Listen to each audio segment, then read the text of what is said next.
میں اپیل کرتا ہوں اکثر اور آج بھی کر رہا ہوں علماء سے، واعظین سے، دانشوروں سے، قلمکاروں سے کہ لوگوں کو احتیاطی تدابیر بھی بتائیں اور امید بھی دلائیں۔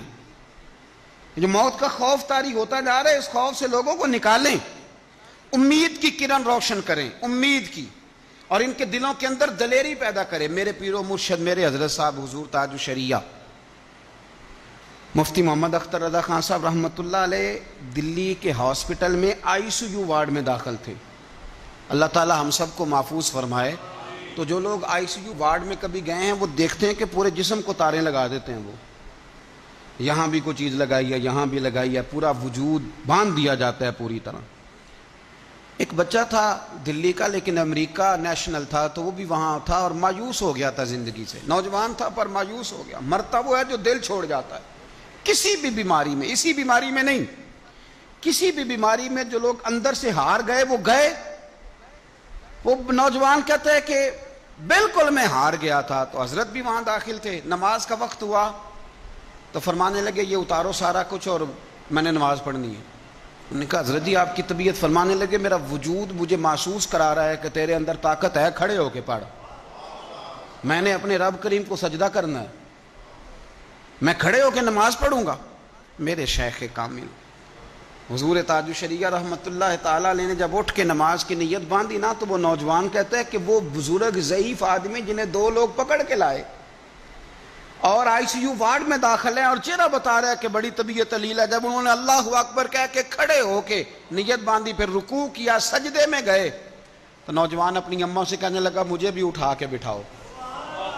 ماں نے اٹھا کے بٹھایا تو کہنے لگا میں نے اس جگہ کا بوسہ لینا ہے جہاں بابا جی نے سجدہ کیا ہے۔ مسلمان تھا، کہنے لگا مزہ نہیں آ گیا یار، اس حالت میں اتنی امید، اس حالت میں اٹھ باندھ کمر کیوں ڈرتا ہے، پھر دیکھ خدا کیا کرتا ہے۔ لوگوں میں امید کی شمع روشن کرے، لوگوں کو یہ بتلائیں کہ آپ کوئی لاوارث ہے، آپ کا رب بھی ہے، آپ کے رسول بھی ہیں، آپ کو سنبھالنے والا مالک موجود ہے۔ آپ ہر احتیاطی تدبیر بتائیں پر خوف تو نہ دلائیں۔ اللہ اکبر۔ وہ نوجوان کہتا ہے کہ حضور تاج الشریعہ تو چند دنوں کے بعد ہاسپٹل سے چلے گئے، لیکن میرا بلڈ پریشر جو ہائی ہوتا تھا وہ نارمل ہوا، اور طبیعت جو ٹینشن میں تھی وہ سکون میں آئی۔ تو حضرت کے جانے کے اگلے دن اللہ نے مجھے بھی شفا عطا فرما دی۔ آپ کا عمل، آپ کا کردار، آپ کی گفتگو، مولا کائنات شیر خدا علی المرتضیٰ رضی اللہ تعالیٰ عنہ کے پاس ایک شخص بڑی پریشانی کے عالم میں آیا، بڑی پریشانی، کہنے لگا حضور بتائیں مقدر کیا ہے، تقدیر کیا ہے۔ آپ فرمانے لگے یہ راستہ نا ذرا اندھیرا ہے، کہیں گم نہ ہو جانا۔ کہنے لگا نہیں نہیں حضور بتلائیں مقدر کیا ہے۔ فرمایا دریا گہرا ہے، کہیں ڈوب نہ جانا۔ حکمت والی باتیں ہیں نا مولا علی۔ کہنے لگا نہیں حضور بتلائیں مقدر کیا ہے۔ تو آپ فرمانے لگے اچھا میں تجھ سے پوچھ کے ہی تجھے سمجھاتا ہوں، یہ بتا کہ اللہ نے تجھے تیری مرضی سے پیدا کیا تھا کہ اپنی مرضی سے؟ کہنے لگا حضور نہیں، اس نے اپنی مرضی سے پیدا کیا تھا۔ تو فرمایا مارے گا بھی تیری مرضی سے نہیں، اپنی مرضی سے ہی مارے گا، اس لیے کہ اس نے نہ تجھے پوچھ کے پیدا کیا، نہ تجھے پوچھ کے مارے گا، اور زندگی میں جو تجھے ملے گا وہ رب کریم کی مرضی سے ہی ملے گا۔ تو اس لیے میرے عزیز یاد رکھیں، امید دلائیں لوگوں کو، یہ وقت ہے قوم کے اندر امید پیدا کرنے کا، شعور بیدار کرنے کا۔ میرے رسول کریم صلی اللہ علیہ وسلم نے فرمایا ایک بندے کو قیامت میں حکم ہوگا کہ اس کو جہنم میں لے جاؤ، فرشتے اس کو گھسیٹ کے لے جا رہے ہیں، فرشتے گھسیٹتے ہیں دوزخ کی طرف، تو مڑ کے پھر پیچھے دیکھتا ہے، فرشتے پھر گھسیٹتے ہیں، پھر پیچھے دیکھتا ہے، پھر گھسیٹتے ہیں، پھر پیچھے دیکھتا ہے۔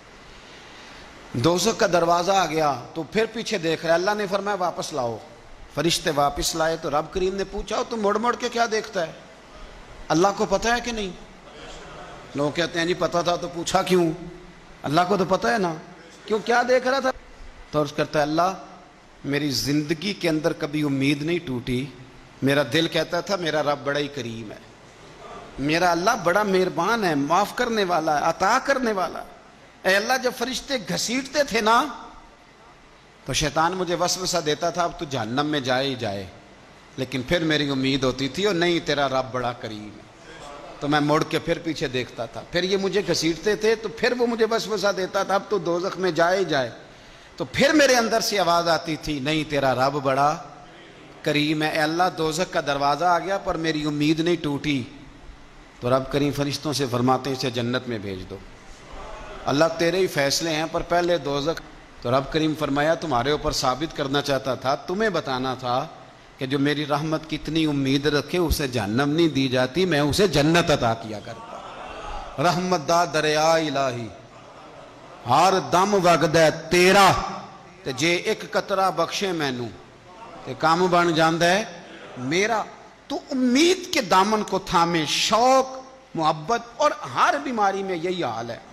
یہ شوگر والا اگر دل پہ لگا لے کہ ہائے شوگر ہو گئی تو پھر گیا۔ کینسر کے مریض جب وہ دوائی ان کو لگائی جاتی ہے تو بال جھڑ جاتے ہیں اور حالت بدل جاتی ہے، رنگ کالا ہو جاتا ہے، لیکن میں نے بہت سارے لوگوں کو زندہ دل دیکھا ہے جو کہتے ہیں یار رب کی مرضی ہے، پھر کیا ہے، انشاءاللہ ٹھیک ہو جائیں گے، اور وہ ٹھیک بھی ہو جاتے ہیں۔ زندگی تو زندہ دلی کا نام ہے، مردہ دل کیا خاک جیا کرتے ہیں؟ تو شوق، پیار، محبت و رفتگی پیدا کریں۔